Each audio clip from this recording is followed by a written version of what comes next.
அன்பான நேயர்களே, காலை வணக்கம்.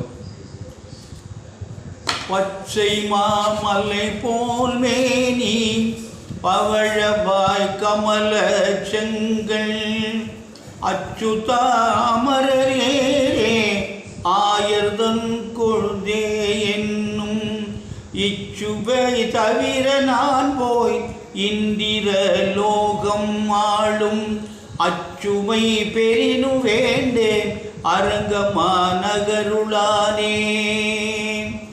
அன்பு சார்ந்த பெரியவர்களே, கார்த்திகை மாதம் 12ஆம் நாள் புதன்கிழமை, துவாதசி திதி, சித்திர நட்சத்திரம், சித்த யோகம், ராவுகாலம் 12 முதல் 1:30, யமகண்டம் 7:30 முதல் 9, குளிகன் 10:30 முதல் 12, சூலம் வடக்கு, பரிகாரம் பால். அன்பான நேயர்களே, இன்று குரு பயிற்சி, குரு பலன் எப்படி இருக்கிறது, அதாவது ராசி பலன்கள் எப்படி இருக்கிறது என்று பார்ப்போம். இந்த மேஷ ராசிக்கு அருமையான நாள், நல்லது நடக்கும், நல்ல காரியங்களாக நடைபெறும். மேஷ ராசிக்கு குரு பகவான் 2ஆம் இடத்துல இருக்கார், சனி பகவான் 11ஆம் இடத்துல இருக்கார். நல்ல இடத்துல இருக்காங்க, நல்லதே நடக்கும், நல்ல காரியங்கள்லாம் நடைபெறும் என்று சொல்வது. அதனால் கவனமாக நடந்துக்கிட்டீங்கன்னா நல்ல காரியங்கள்லாம் நடைபெறும். அன்பான நேயர்களே, ரிஷபராசி என்பவர்களுக்கு இந்த ஜென்ம குரு, ஜென்மத்தில் குரு இருக்கார், பிரச்சனைகள்லாம் ஏதாவது உண்டு பண்ணுவார், இடமாற்றத்தை கொடுப்பார், இருக்கிற இடத்தை விட்டு வெளியில் எங்கேயாவது கிளம்புற மாதிரி ஒரு சூழ்நிலையை உருவாக்குவார். வெளிநாட்டில் இருந்தால் இங்கே வரலாம், இங்கே இருந்தால் வெளிநாட்டுக்கு போகலாம், பதவி உயர்வு கேட்டிருந்தால் கிடைக்கும், இடம் விட்டு இடம் மாறுதல்லாம் கிடைக்கும், வீடு வாடகை வீட்டில் இருந்தால் சொந்த வீட்டுக்கு போகலாம். இதுக்கெல்லாம் ஒரு வாய்ப்பு இருக்கிறது. உங்களுக்கு சனி பகவான் நல்ல அருமையான இடத்துல 10ஆம் இடத்துலையும், ராகு பகவான் 11ஆம் இடத்துலையும் இருக்காங்க. ரிஷபராசி என்பவர்களுக்கு இவங்க 2 பேரும் நல்ல கிரகங்கள், அதனால் இவங்க நல்லதெல்லாம் செய்வாங்க. அன்பான ரிஷபராசி என்பவர்களே, கவனமாக நடந்து கொள்ளுங்கள், நல்ல முன்னேற்றம் இருக்குது. மிதுனராசி என்பவர்களே, உங்களுக்கு குரு பகவான் 12ஆம் இடத்துல இருக்கார், விரயஸ்தானத்தில் இருக்கார். ரொம்ப ஜாக்கிரதையாக நிதானமாக நடந்து கொள்ளுங்கள், நல்லது நடக்கும், நல்ல காரியங்கள்லாம் நடக்கணும், பண்ணுங்கள். அதாவது நல்ல காரியம் அப்படின்னா திருமணம் பண்ணுங்கள், இடம் வாங்குங்க, வீடு கட்டுங்க, இந்த மாதிரி காரியங்களை செய்யுங்க. இதுக்கெல்லாம் வாய்ப்பு இல்லைன்னா விரைய ஏற்படுற மாதிரி அந்த காரியத்தையும் செஞ்சிடாதீங்க. ரொம்ப ஜாக்கிரதையான ஒரு 4 மாதத்துக்கு பார்த்து கவனமாக நடந்து கொள்ளுங்கள். அடுத்து கடகராசி என்பதில் உங்களுக்கு குரு பகவான் 11ஆம் இடத்துல இருக்கார், ஆனால் சனி பகவான் 8ல் இருக்கார், அஷ்டமச்சனி. புதுசாக எந்த காரியத்தையும் செய்யாதீங்க. உங்களுக்கு கடகராசி என்பவர்களுக்கு குரு நல்ல அருமையான இடத்துல இருக்கார், அதனால் நல்லதே நடக்கும், நல்ல காரியங்கள்லாம் நடைபெறும், பார்த்து கவனமாக நடந்து கொள்ளுங்கள். அடுத்து சிம்மராசி என்பவர்களே, உங்களுக்கு குரு 10ஆம் இடத்துல இருக்கார். 10ஆம் இடத்துல இருந்தால் குரு பவிசை கொடுப்பான்னு சொல்லுவாங்க. ஆனால் அந்த குருவினுடைய பார்வை 2ஆம் இடத்தை பார்க்குறார், அதாவது குடும்பஸ்தானமான கன்னியை பார்க்குறாங்க. அது உங்களுக்கு நல்லது, குருவுடைய பார்வை நல்லது. அதனால் மற்ற கிரகங்கள்லாம் உங்களுக்கு பலமாக இல்லை. சனி 7ல் இருக்குது, மனைவியினுடைய உடல்நிலை கவனமாக இருங்க, பார்த்து கவனமாக நடந்து கொள்ளுங்கள். அடுத்து கன்னிராசி என்பது உங்களுக்கு அருமையான நாள். இந்த கன்னிராசி என்பதெல்லாம் இன்று நல்ல காரியங்கள்லாம் பண்ணலாம். உங்களுக்கு வயதுக்கு தக்கபடி என்னென்ன நல்ல காரியங்கள் பண்ணணுமோ அது பூரா நடக்கும். அதாவது தனித்தனியாக சொல்கிறத விட சுப காரியங்கள் பூரா எது நல்ல காரியங்கள் நடக்கணுமோ அது எல்லாம் நடைபெறும். அதனால் சனி பகவான் உங்களுக்கு 6ஆம் இடத்துல இருக்கார், அருமையான இடத்துல இருக்கார். சனி பகவான் 6ல் இருப்பது மிகவும் நல்லது. அடுத்தபடியாக துளாராசி என்பவர்களே, உங்களுக்கு குரு 8ல் இருக்கார், அஷ்டம குரு. உங்களுக்கு எந்த காரியமும் நடைபெறாது, அதனால் பார்த்து ஜாக்கிரதையாக நடந்து கொள்ளுங்கள். நீங்கள் 8ல் குரு இருக்கார், ஆனால் உங்களுக்கு சனி பகவான் ராகு பகவான் 6ஆம் இடத்துல இருக்கார். 6ஆம் இடத்துல இருக்கார் ராகு நல்லதெல்லாம் பண்ணுவார், நல்ல காரியங்கள்லாம் நடைபெறும், பார்த்து கவனமாக நடந்து. புதுசாக எதையும் பண்ணாதீங்க, முதலீடு செய்யாதீங்க. இப்போ என்ன பண்ணிட்டு இருக்கீங்களோ அதை அப்படியே பண்ணுங்க. அடுத்து துளாராசி விருச்சிக ராசி என்பதில் உங்களுக்கு குரு பகவான் 6ஆம் இடத்துல 7ஆம் இடத்துல இருக்கார், நல்ல இடம், ராசியை பார்க்கிறாரு. இந்த குருவுடைய பார்வையினால ராசி பலம் பெறுகிறது. குரு பார்த்தால் கோடி நன்மை என்று சொல்லுவாங்க. அதனால் விருச்சிக ராசி என்பவர்களுக்கெல்லாம் எல்லா காரியமும் பண்ணலாம். திருமணம் செய்யலாம், குழந்தை பேர் ஏற்படலாம், வெளிநாட்டுக்கு போகலாம், வேலைக்கு ஏற்பாடு பண்ணால் கிடைக்கலாம், வீடு கட்டலாம். இந்த மாதிரியெல்லாம் சுபகாரியங்கள்லாம் நிச்சயமாக நடக்கும். அவங்களுக்கு தேவையான சுபகாரியங்கள், வயதுக்கு தக்கபடி நல்ல காரியங்கள்லாம் நடக்கும். கவனமாக செயல்படுங்கள். அடுத்து தனுசு ராசி என்பவர்களே, நீங்கள் ரொம்ப கெட்டிக்காரங்க. தனுசு ராசி என்பவர்கள்லாம் திறமையானவங்க. ஆனால் உங்களுக்கு 7:30 முடிஞ்சது, இப்போ 7:30 கிடையாது. அதனால் இப்போ சனி பகவான் 3ல் இருக்கார், ராகு பகவான் 4ல் இருக்கார். ஆனால் குரு நல்ல இடத்துல இல்லை, 6ல் இருக்கார். அதனால் உடல்நிலையில் சற்று கவனம் பண்ணுங்க. லேசான மாதம் முடியலைன்னா உடனே பார்த்துருவோம், தாமதம் பண்ணாதீங்க. அது கொஞ்சம் ஏதாவது தொந்தரவு கொடுக்க பார்க்கும். அதனால் உங்களுக்கு மகர தனுசு ராசி என்பதற்கு நல்லா இருக்குது. குருவை தவிர மற்ற கிரகங்கள் பலமாக இருக்கிறது. அடுத்து மகர ராசி என்பவர்களே, குரு 5ஆம் இடத்துல இருக்கார், பாக்கியஸ்தானத்தில். நல்லதே நடக்கும், நல்ல காரியங்களாக நடக்கும். ஆனால் உங்களுக்கு 7.5 சனி என்ன இருக்கிறது, இன்னும் 1.5 ஆண்டுக்கு மேலே இருக்கிறது. இந்த அளவு குரு ராகு வந்து 3ஆம் இடத்துல இருக்கார், நல்ல இடத்துல இருக்கார். குரு 5ல், ராகு 3ல் இருக்கார். கும்பராசி என்பவர்களே, உங்களுக்கு ஜென்மஜனி நடந்து கொண்டு இருக்கிறது. அதனால் பார்த்து கவனமாக ஜாக்கிரதையாக மெதுவாக போங்க. வண்டி வாகனங்களில் வேகமாக போகாதீங்க, பார்த்து நடந்து போகும்போது ஓரமாக போங்க, நடு ரோட்டில் போகாதீங்க. இதெல்லாம் உங்களுக்கு ஏதாவது நமக்கு விபத்து ஏற்படும். நம்ம கவனமாக நடந்து கொண்டவையானால் நமக்கு வாழ்க்கையில் வருகின்ற சிரமங்கள்லேருந்து நம்ம வெளியில் வந்துடலாம். அப்புறம் நமக்கு சாமியை குறை சொல்லக்கூடாது. 7.5 சனி நடக்குது, கீழே விழுந்துட்டேன், ஏன் நீங்கள் மெதுவாக பார்த்து போனாங்க அப்படின்லாம் இருக்குது. அதனால் மீன ராசி என்பதில் உங்களுக்கு 7.5 நடந்து கொண்டு இருக்கிறது. உங்கள் வயதுக்கு தக்கபடி 7.5 இருக்குது. முதல் சுற்று, 2வது சுற்று, 3வது சுற்றுலாம் இருக்குது. உங்களுக்கு மீனராசி என்பது குரு பார்வை பிரமாதமாக இருக்குது. குரு பார்த்தால் கோடி நன்மை என்று சொல்லுகிறார்கள். அதனால் குருவுடைய பார்வைகள் வந்து மிக அருமையாக இருக்கிறது. அன்பான மகர ராசி, கும்பராசி, மீனராசி என்பதில் 7.5 சனி இருக்கிறதுனால சனிக்கிழமை விரதமாக இருந்து சனி பகவானுக்கு எள்ளு விளக்கு போட்டு அர்ச்சனை பண்ணுங்கள். வன்னி பத்திரம் கிடைச்சதுன்னா அதனால அர்ச்சனை பண்ணுங்கள். வன்னி மரம் பத்திரம் கிடைக்கலன்னா அந்த காடலில் வந்து வன்னி கண்டு கேட்டு வாங்கி அந்த நந்தவனத்தில் பயிர் செய்யுங்க. ஊரணிக்கரை, கம்மாக்கரையிலெல்லாம் வைக்கலாம்.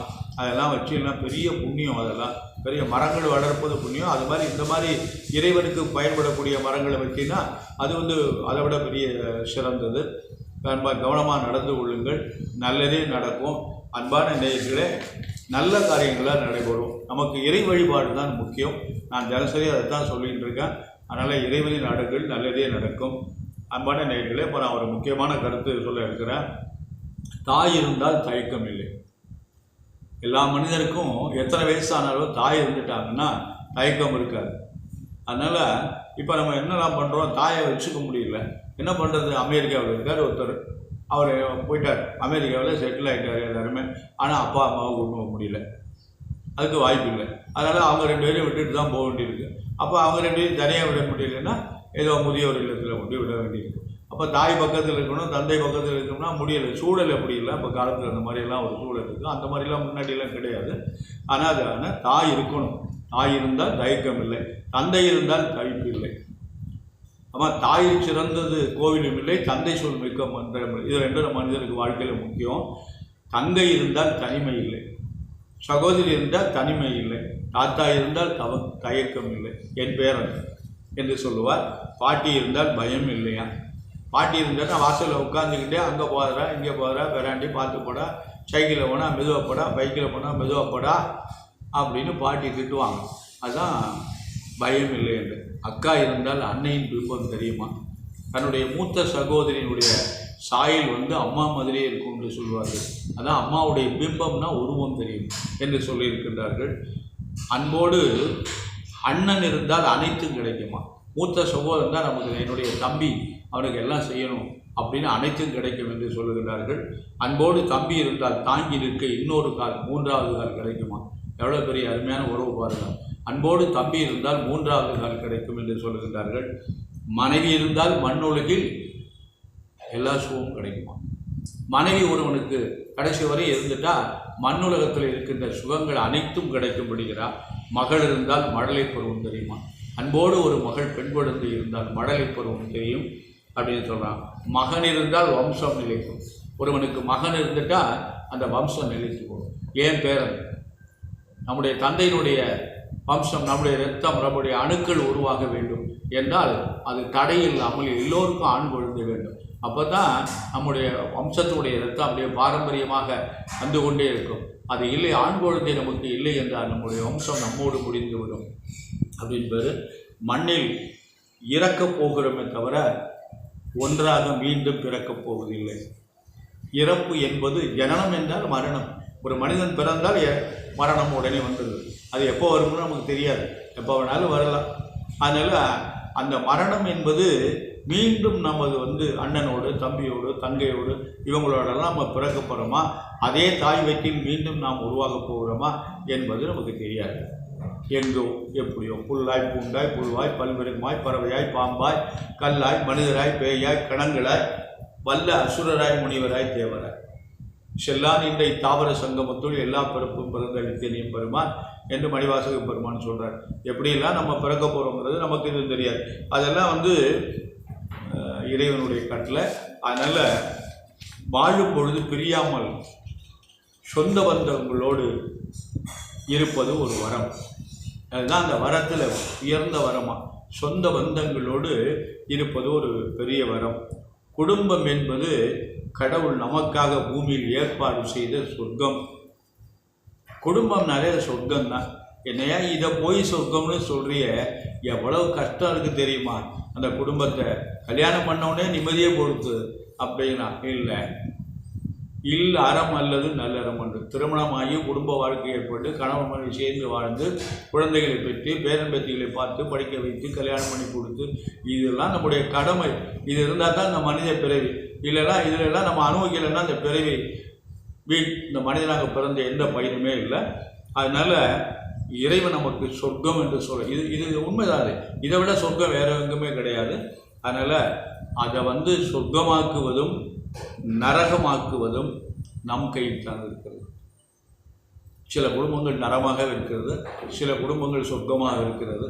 இதெல்லாம் நம்ம கையில் தான் இருக்குது. அதை புரிஞ்சு நடக்கணும். அன்பான நேயர்களே, எல்லோரும் அதாவது ஒன்றாக இருக்க வேண்டியதில்லை. இந்த காலத்திலலாம் எல்லோரும் ஒன்றா ஒரே குடும்பமாக இருக்க முடியாது.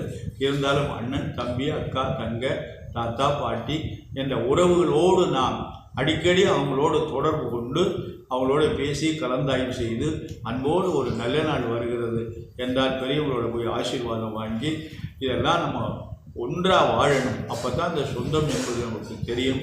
எல்லோரும் வாழ வேண்டும். அன்பான நேயர்களே, நேற்று ஒரு நண்பர் பதிவு செய்திருக்கிறாங்க. கொஞ்சம் காலகாலத்தில் கொஞ்சம் சீக்கிரமாக பதிவு பண்ணால் நல்லது. நல்ல பதிவு. இதை கொஞ்சம் சீக்கிரமாக பண்ணிங்கன்னா நல்லது என்று பதிவு பண்ணியிருக்கிறாரு. அவருக்கு ரொம்ப நன்றி.